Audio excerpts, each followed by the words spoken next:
Right now at 10, warmer temperatures are on the way. Already this evening, we're 10 to 20 degrees warmer than where we were ending the evening last night. How long the warm air sticks around for, and we're tracking the snow for Thursday in just a few minutes. And limiting the spread of measles, the new sites where local residents may have been exposed to the disease. And football's biggest event is this weekend. We'll tell you how much you could be spending to feed your Super Bowl party. That's all coming up on News 3 Now at 10. Good evening, everyone. Thanks for joining us. I'm Sarah Carlson. And I'm Eric Franke. We begin tonight with a look at your forecast. First Warn Weather Team expecting warmer temperatures tomorrow. But there could be some snow. Blaze, who could see those flurries and when? That's right. We are looking at not only warmer temperatures, but a little bit of snow as well. This next clipper is moving on in this evening. Southwesterly winds already as we start off the newscast, keeping us on the warmer side compared to last night. They're bringing up a little bit of moisture, and they're going to bring in that snow as we go into the midnight hour onward, especially through, I would say, the first half of your morning commute. The further north and east you live, you're going to have a better chance for that snow. We're going to get a brief break as we head into the mid to late morning hours, into the early afternoon for the most part, and then we'll once again see maybe a few hit or miss snow showers as we head into the second half of Thursday once this cold front passes. Now, we will see some more snow on Friday as the second clipper system moves on in. Both of those, though, as you can see on your screen, only bringing us about an inch of snow or less, and I think the emphasis is going to be on less, especially for folks south and east, or south and west, excuse me, of Dodge County. Closer to Green Bay and certainly the Lake Michigan shoreline, you will have that better chance of getting close to that inch of snow by the time it all wraps up later Friday afternoon. We'll briefly cool down for Saturday, which is good because there's a 5K going on a lake, and I think it should be cold when we're running on that frozen lake. But then the warmer temperatures return when the 40s could return across southern Wisconsin in the full forecast. All right, Blaze, thank you. A man is arrested after police say he broke into a home on Madison's north side while armed with a gun. It was around 11 last night. Officers were called to Ruskin Street at Aberg Avenue. And when they arrived, police say a woman ran from the apartment screaming, "He's got a gun." A 32-year-old man was then arrested at the scene, and a gun, they say, was found in the unit. Police say the man had broken into the home and demanded money from the victim. He now faces several charges, including armed robbery and burglary. A man who was deported before he could stand trial in a Dane County 2022 domestic violence case was arrested again last week in Columbia County. Roberto Briones Aruz was charged with resisting or obstructing an officer and felony bail jumping. The Columbia County Sheriff's Office says last Friday he was speeding and driving with his high beams on when pulled over. A deputy alleges he gave multiple names and dates of birth for himself. Briones Aruz also faces previous charges, as we mentioned, in Dane County, including third-degree sexual assault. He is currently being held in the Columbia County Jail. Public health officials have added more exposure locations after a UW-Madison student tested positive for measles. Those include the Meriter Hospital Emergency Department and several different Metro bus routes. You can see them there. Public Health Madison-Dane County is also working with the patient to see who they may have been in contact with during their infectious period. Now, if they are not immune to the disease, then they will all have to quarantine for approximately 14 days. There are people that are developing symptoms. We're making sure that we're developing really good communication pathways amongst ourselves and aligning our communication. Now, measles is an airborne illness and does not stay on surfaces long, so the exposure locations do not have to go through any cleaning process. Now, if you're fully vaccinated, the chances of contracting measles is low. Heart disease remains the #1 killer of Americans. Every year, close to 700,000 people die from it. Doctors say that's why it's important to not dismiss the warning signs, and those include vomiting, having trouble sleeping while lying flat, and shortness of breath. Today is World Cancer Day. About 1 in 3 people in the U.S. will receive a cancer diagnosis at some point in their lifetime, but more than half of Americans don't get their recommended routine screenings. For women at average risk, the American Cancer Society recommends breast cancer screenings beginning at age 45 and cervical cancer starting at 25. Men at average risk should start screening for prostate cancer at age 50. We know that earlier detection, earlier intervention can lead to more treatment options and often better outcomes.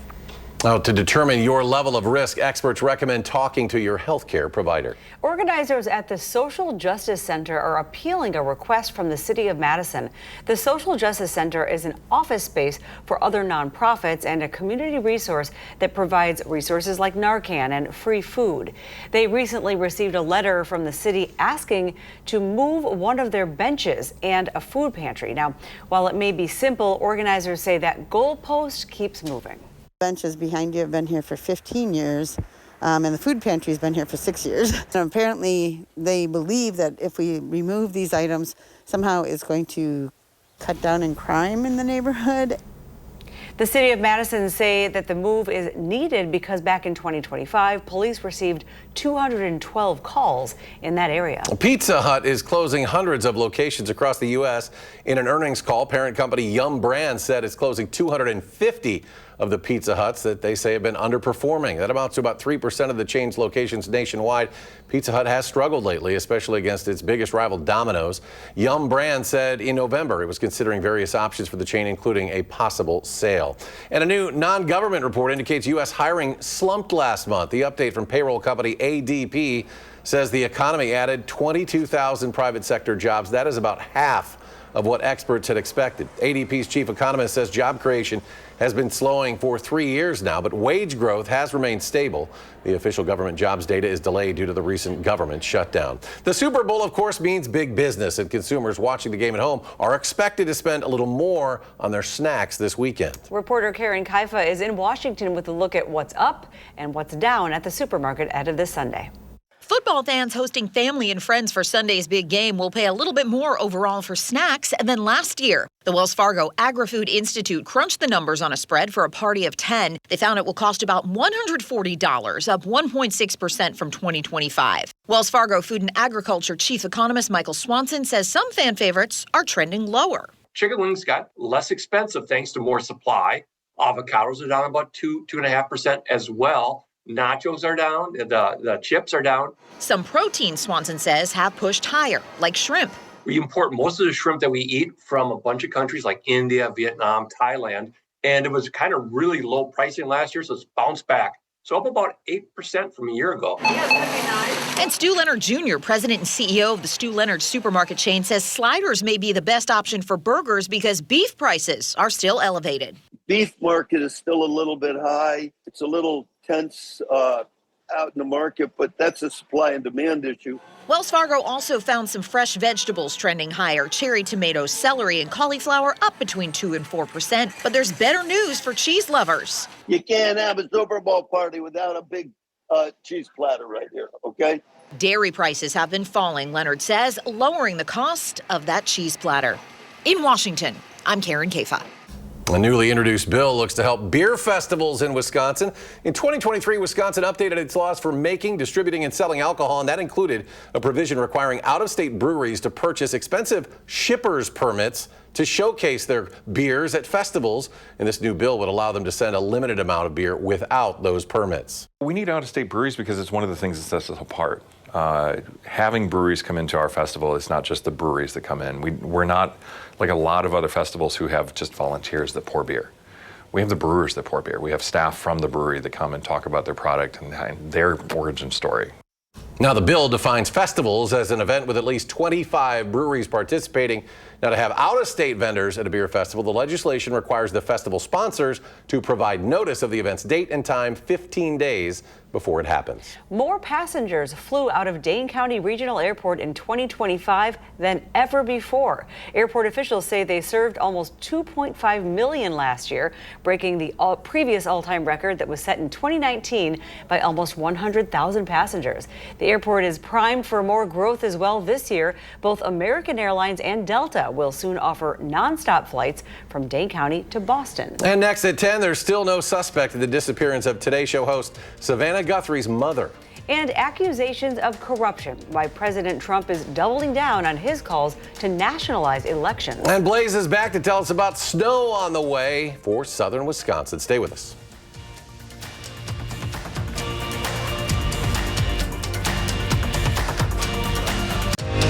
You're watching News 3 Now at 10. There is still no person of interest after the disappearance of the mother of Today Show host Savannah Guthrie. Authorities believe Nancy Guthrie was taken from her Tucson area home over the weekend. What appeared to be a small amount of blood was seen outside the front door, and a law enforcement source says a little bit was also found inside the home. The sheriff says the FBI is now analyzing an apparent ransom note. And the man who tried to assassinate President Trump on a Florida golf course in 2024 has been sentenced to life in prison. Prosecutors argue that Ryan Ruth should receive the maximum sentence, saying he never showed any regret or remorse for his actions. Ruth's attorney argued for leniency, saying his client was a decent man, but Judge Eileen Cannon rejected that notion, saying, quote, "The evil is in you, sir," end quote. President Trump is doubling down now on his calls to nationalize elections, specifically citing districts that he lost in 2020. The president listing a number of Democratic-led cities like Detroit and Atlanta where he thinks the federal government should step in. Look at some of the places that horrible corruption on elections, and the federal government should not allow that. The federal government should get involved. These are agents of the federal government to count the votes. If they can't count the votes legally and honestly, then somebody else should take over. President Trump's accusations of widespread voter fraud in places he lost in 2020 have repeatedly been debunked, including in Atlanta, where new body cam video obtained by the Atlanta Journal-Constitution shows FBI agents searching a Fulton County election center last week. The president's border czar announcing plans today to immediately reduce the number of federal officers in Minneapolis. About 2,000 agents will remain in Minnesota. Tom Homan says his goal is a complete drawdown if certain conditions are met. This comes as Democrats on Capitol Hill are demanding dramatic reforms to ICE before fully agreeing to fund the Department of Homeland Security. We need real accountability. There's got to be oversight. We're ready to proceed in good faith. Well, some Democrats are also calling for the firing of Homeland Security Secretary Kristi Noem. Today, she visited the border wall in Arizona and touted the administration's immigration policies. Turning to the forecast now locally, there's some snow on the way tomorrow. So, Blaze, the question is, when does it start and how soon will it end? Well, we are looking at that snow to begin here for some of us after midnight, but most of it is going to hold off until probably the early morning hours on Thursday. We're at 4 a.m. on Future Track, and we're beginning to see some of that snow move on in, but notice how it's really staying further north and east. This is our first clipper that is going to bring us that chance for some snow, maybe turning over to a light rain snow mix as temperatures climb on Thursday through, I would say, the first half of the day. By the early afternoon, most of the accumulating snow will have wrapped up for a lot of southern Wisconsin. Southeastern Wisconsin, we're likely just going to stay cloudy and not deal with any of the snow. North and east of Dane County has the best chance, certainly closer to Fond du Lac, and further north and east, that's the better area to pick up accumulating snow for Thursday. Friday, a little bit different. After we dry out Thursday night into the start of Friday, we'll see that snow move on in after midnight through, I would say, the early morning commute time frame on Friday. This is going to be a little bit more widespread, certainly further back south and west. We could be dealing with a little bit of that flurry activity to light snow through the early morning hours on Friday. But by the time we're going to work on Friday and beyond, most of that snow, or at least the accumulating snow, will have wrapped up. Then we'll push out the clouds as our next high pressure system moves on in, keeping us cool for just Saturday. And then we're back into the 30s by Sunday. So in terms of snow over Thursday and Friday's chances, we're looking at best, probably half an inch. And for folks further north and east, I would say Dodge County, Fond du Lac County, north and eastward into Green Bay, you're going to have the best chance for probably an inch, maybe an isolated inch and a half. Across the Southwest, Crawford, Grant, Iowa, Richland, and Lafayette counties will likely not even see a half an inch of snow, especially widespread. Just because these two clippers are just a little bit, they're centered too far north and east for us here across a majority of southern Wisconsin to really get a lot of snow. Plus, clippers don't pack a lot of moisture, so we weren't going to get a lot of snow out of these either way. But after that second one moves on through, we're back into the low 20s on Saturday. Keeping that ice pretty thick over the next 2 days because we haven't been terribly warm for too long. I think the 5K on Lake Mendota should be okay. It's as we go into later parts of next week as high temperatures are above freezing and our overnight lows while below freezing are in those 20s, we're going to be probably chipping away at more ice than we're making during the overnight hours. So if you plan on getting out on the ice into the second half of next week, just continue to use caution because it's likely going to be certainly more thin than where it will be on Saturday, which is our only cooler than normal day over the next 7 to 10. These are our forecast highs compared to normal. So compared to where we should be for this time of year, which is about 28 degrees for daytime highs, what is our forecast? And how much warmer or cooler than average is it? Anywhere between about 5 to about 15 degrees warmer than average for most of our days over the next 7 to 10. And if we look beyond that, as I kind of expected, the warmer than normal temperature trend really picking up here as we get into the middle of February, with about an 80 to 90% chance of being warmer than average around the time of Valentine's Day. So it looks like we're saying goodbye to the prolonged cold, and it really starts here tomorrow other than Saturday. Super Bowl Sunday, a nice 32 degrees, and next week 40s will make going to work maybe just a little bit easier if you're not still partying from Super Bowl Sunday, but upper 30s on Tuesday, rain snow mix to end next week. All right, Blaze, thank you. The 2025 season was tough on the Packers with several key players being injured. But as News 3 Now's Jason Wilde tells us, the Green and Gold's leadership, they don't believe that's why they're not headed to the Super Bowl. There's really no debate. The Packers' 2025 season ended in incredibly disappointing fashion. They lost 5 consecutive games to close the year, 4 at the end of the regular season, and then blowing a 21-3 halftime lead against their arch rivals, the Chicago Bears, in a playoff loss. Today, Brian Gutekunst, in a nearly 40-minute Q&A session with reporters, his first time speaking since that loss, insisted that one of the things the team has to do better is close games. But when the idea of injuries factoring into the Packers' failures was brought up, he insisted that that was not the reason they're not playing in the Super Bowl this weekend. So I asked him, are you not allowed to admit that an injury to Micah Parsons, your star edge rusher, or Tucker Kraft, your star tight end, factored into the way this season played out? Is what he said. I got one ring since I've been doing this, and it was a year we had more injuries than I think any other, right? So, like, you know, it's nothing against any of the other teams there, but you never feel like, hey, we can't go win this game. Now, Kraft expects to be ready at some point in training camp.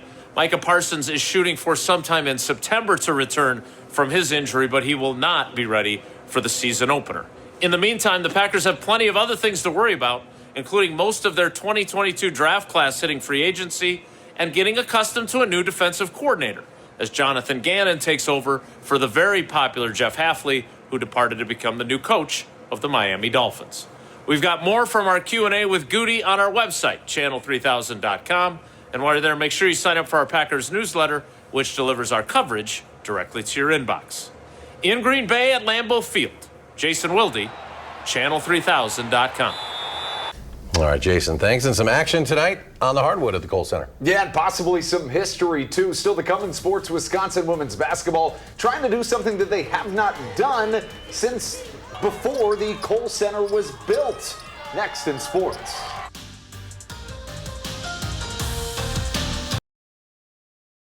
And now, News 3 Now Sports, brought to you by TDS Telecom.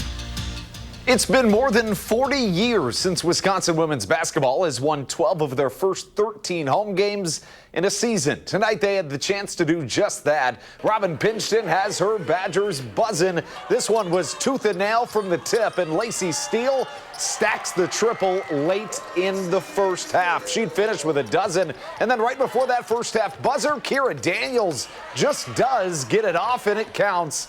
But Bucky wouldn't quite have enough. The Badgers lose to Indiana for, get this, the 12th straight time, 77-74, the final. Let's keep hooping. The Bucks bidding for back-to-back wins for the first time in a month, and they need overtime to do it. Ryan Rollins with 2 of his 27, a tough finish too, and Rollins also was dishing dimes. He finds A.J. Green with one of his 6 threes on the evening, helping Milwaukee win a thriller in overtime, 141-137, the final score. Before the medals and the milestones, there was a little girl watching the Winter Olympics from her living room, imagining what might be possible. And now that vision has become a reality. K-Racine shows us how a Wisconsin women's hockey star has changed the game and made some history along the way. Wisconsin women's hockey star Layla Edwards is a trailblazer, and it all started in 2024. I was the first Black woman to play for the U.S. national team. And now, 2 years after the World Championship, she is headed to the Olympics as the first Black woman to play for Team USA.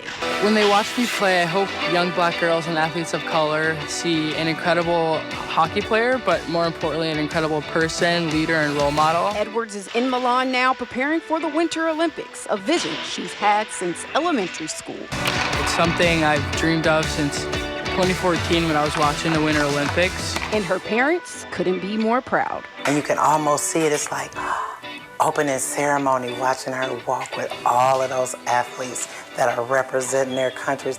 That's pretty big. Trying our hardest, to make sure that she knows that it doesn't matter, how she performs, that, we love her to death. With the opportunity to go for gold, Edwards is proud of how far she's come. That it's all the hard work is worth it for sure. Reporting in Madison, K-Racine, News 3 Sports. Layla is one of 4 current Badgers playing for the women's hockey team for Team USA in Milan. Like Layla, this will be Kirsten Sims' first time playing in the games, a feeling she told me on the Wisconsin Huddle still hasn't sunk in. Obviously, it's a dream come true, and I still can't even put it into words or find the right words to talk about it because, it gives me chills even thinking about it because this is something that I've been wanting since I was 4 years old, and to actually have it now right in front of me is truly incredible. While there are 12 current and former Wisconsin women's hockey players playing in this year's games, so I had to break out the skates. This is me with a little bit of rust, maybe a lot of rust at Tenney Park. And I would say I've lost my touch, but I never really had any touch to lose. Blaze, though, has and never will lose his touch. He'll prove it on the other end of this break on News 3 Now. The Smithsonian National Zoo celebrating the birth of an endangered Asian elephant for the first time in about a quarter century. It says she was born Monday to elephants named Neelin and Spike. Now, the zoo says the pregnancy lasted almost 21 months. And the public, interestingly, gets to help name the baby by voting with donations. The zoo says its new addition will spend her first month or so bonding with her mother. And I was thinking about the donation thing. Do you get to name if you have a lot of money? What is an inappropriate name? Well, I guess if you have enough money, yeah. Right. Whatever you want it to be. Whatever you want, I guess. Hey, maybe some snow on that morning commute tomorrow, right? There may be, yes. We're looking at further to the east, that better chance for snow. It should wrap up by the late morning. Will be cloudy, but we'll be into the 30s. The first time our highest temperatures have been above normal in almost 3 weeks. We're staying in the 30s through Friday. Cooler Saturday, 30s to end the weekend. All right, thank you, Blaze, and thanks for watching, everyone. Have a great night. Colbert is next.